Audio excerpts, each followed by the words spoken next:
दोस्तों, एक लड़का था। उसका नाम था रितेश। रितेश की माँ ने कहा कि तुम स्कूल जाओगे या नहीं। माँ की आवाज़ सुनकर रितेश ने गुस्से में कहा, नहीं, मैं स्कूल नहीं जाऊँगा। शारदा जी को बहुत गुस्सा आया, लेकिन अपने गुस्से को कंट्रोल करके उन्होंने कहा, बेटा, स्कूल नहीं जाओगे तो बड़े होकर क्या बनोगे? क्या मेरी तरह मेहनत मजदूरी करोगे? हाँ माँ, मैं अभी से काम करना चाहता हूँ। आपको काम करता देख मुझे बहुत दुख होता है। रितेश की आंखें नम थीं। यह सुनकर शारदा जी की भी आंखें नम हो गईं। पहले तो वह पति की बीमारी से जूझती रही, कभी किसी अस्पताल में तो कभी किसी अस्पताल में। तब जाकर बाद में उसे पता चला कि उनकी तो दोनों किडनी फेल हो चुकी हैं। 1 साल पहले वे चल बसे। तब से घरों में काम करके किसी तरह अपने 8 साल के बेटे को पढ़ाना चाहती थी। शारदा जी ने रितेश को समझाते हुए कहा, बेटा, मेरी चिंता छोड़ दो, मैं सब कर लूँगी। बस तू किसी तरह अपनी पढ़ाई पूरी कर ले, फिर हमारे पहले जैसे दिन आ जाएंगे। तुझे याद है तेरे पापा कितने अच्छे से हमें रखते थे। उनके बीमार पड़ते ही सब कुछ बिक गया। अब तो बस ये मकान ही बाकी है। इसे बचाए रखना है तो मुझे तो काम करना ही पड़ेगा, नहीं तो हम सड़क पर आ जाएंगे। रितेश बोला, माँ, इस समय हमें पैसों की ज़रूरत है। पापा की बीमारी में जो कर्जा लिया था वो कैसे चुकेगा? जब कर्जदार आकर तुम्हें गालियाँ सुनाते हैं तो मुझसे गुस्सा बर्दाश्त नहीं होता। शारदा जी बोली, बेटा, सब धीरे धीरे चुक जाएगा। मैं तेरी ज़िंदगी बर्बाद नहीं कर सकती। तू मेरी बात मान, पढ़ना मत छोड़। रितेश उनकी बात को नज़रअंदाज करते हुए बोला, माँ, आपको पता है कितनी फीस है मेरे स्कूल की? पापा ने इतने बड़े स्कूल में दाखिला करा दिया कि वहाँ की फीस में आपके आधे महीने की कमाई चली जाती है, और फिर कर्ज कैसे उतरेगा? शारदा जी भी मन ही मन यह बात समझती थीं। उनकी हैसियत अब नहीं थी कि वह उस स्कूल में उसे पढ़ा सकें, लेकिन उन्हें याद है उनके पिता ने कैसे भाग दौड़कर रितेश का एडमिशन करवाया था। उनका सपना था कि रितेश पढ़ लिख कर बड़ा आदमी बन जाए। जब तक राजेश जी जिंदा थे, शारदा जी को कभी किसी बात की कमी नहीं होने दी। घर में हमेशा पार्टियां होती रहती थीं। कभी कोई मेहमान तो कभी कोई हमेशा आते ही रहते थे। उनके स्वागत सत्कार में शारदा जी को बहुत खुशी मिलती थी। ऐसा लगता था जैसे वो एक बड़े से परिवार के साथ रहती हैं। सब लोग उनका हाल चाल पूछते, लेकिन जब से राजेश जी बीमार हुए, धीरे धीरे सबने किनारा कर लिया। जहाँ तक कि जब राजेश जी ने प्राण छोड़े, वहाँ शारदा जी और रितेश के अलावा कोई नहीं था। एम्बुलेंस घर आई, तब कुछ पड़ोसियों ने मदद की और उनका अंतिम संस्कार किया। उस दिन से आज तक उनका एक भी करीबी रिश्तेदार उनसे मिलने नहीं आया। हाँ, एक दूर के रिश्तेदार ने कई बार मकान खरीदने की बात की, लेकिन शारदा जी ने उसे फटकार दिया। दोनों माँ बेटे एक दूसरे को समझा रहे थे। तभी दरवाजे की घंटी बजी। शारदा जी ने गेट खोला तो सामने एक बुजुर्ग व्यक्ति खड़े थे। तुम ही राजेश की पत्नी हो? उन्होंने भारी सी आवाज़ में पूछा। शारदा जी को कुछ समझ नहीं आया तो उन्होंने कहा, जी मैं ही हूँ, लेकिन आप कौन हैं और इन्हें कैसे जानते हैं?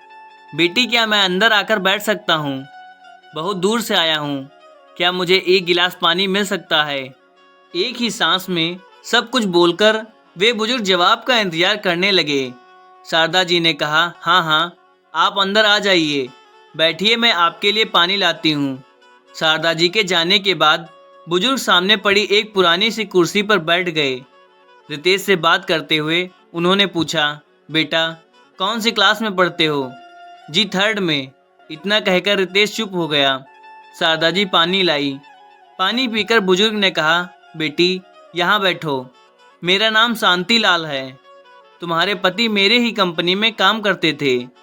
बहुत छोटी उम्र से उन्होंने मेरे यहाँ नौकरी कर ली थी। धीरे धीरे उन्होंने मेरा विश्वास जीत लिया। मेरी कंपनी की सारी जिम्मेदारियाँ वे अकेले संभाल रहे थे। इसी बीच मेरी तबीयत खराब रहने लगी। फिर मेरे बेटे ने कंपनी संभाल ली। मैंने अपने बेटे से कहा था, बेटा, राजेश जी को कभी कोई परेशानी नहीं आने देना। मैंने कंपनी आना छोड़ दिया। अपना इलाज कराने के लिए मैं विदेश चला गया। अभी 1 सप्ताह पहले ही वापस आया हूँ तो पता चला राजेश जी नहीं रहे। मुझे बहुत अफसोस हुआ। जिस आदमी ने मेरी बीमारी में भी मेरी कंपनी को डूबने नहीं दिया, उसके अंतिम समय में मैं उसके साथ नहीं था। मेरे बेटे ने केवल 1 महीने ही सैलरी देकर आप लोगों को अपने हाल पर छोड़ दिया। काश मैं यहाँ होता तो उनका ढंग से इलाज करा पाता। या कहते कहते वे रुक गए और कुछ देर के लिए खामोश हो गए। शारदा जी ने कहा, जी सेठ जी, वो आपके बारे में बहुत बात करते थे। माफ़ कीजिएगा, मैंने आपको पहचाना नहीं। वैसे भी होनी को कौन टाल सकता है। उनकी दोनों किडनियां फेल हो गई थीं, डॉक्टरों ने जवाब दे दिया था। शांतिलाल जी ने शारदा जी की ओर देखते हुए कहा, नहीं बेटी, मैं राजेश जी का गुनहगार हूँ। मैं होता तो उनका अच्छे से इलाज करवाता। खैर, अब जो हो गया उसे तो कोई नहीं बदल सकता। अब तुम चिंता मत करो। राजेश की सैलरी जब तक तुम्हारा बेटा 18 साल का नहीं हो जाता तुम्हें मिलती रहेगी। कल मैं रहूं या ना रहूं, सैलरी तुम्हारे खाते में आती रहेगी। अपने बेटे को खूब पढ़ाओ। राजेश के सारे काम तुम पूरे करो। यह सुनकर शारदा जी रोने लगी। रितेश की आंखों से भी आंसू बह रहे थे। शारदा जी ने कहा, सेठ जी, आपकी बहुत मेहरबानी।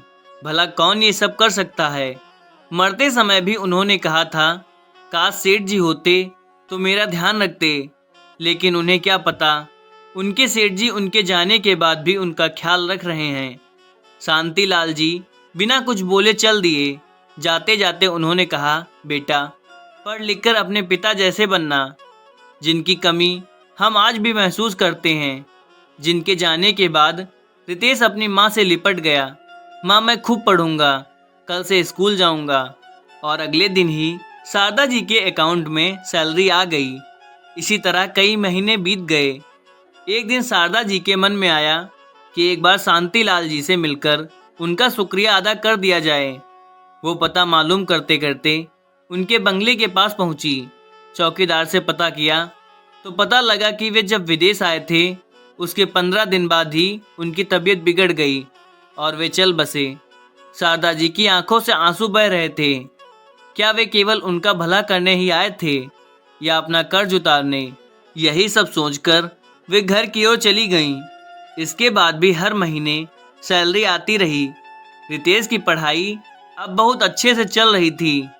जब भी शारदा जी सैलरी बैंक से पैसे निकालती, उनकी आंखें नम हो जाती। दोस्तों, अगर वीडियो अच्छी लगी हो तो एक लाइक शेयर ज़रूर करें। धन्यवाद।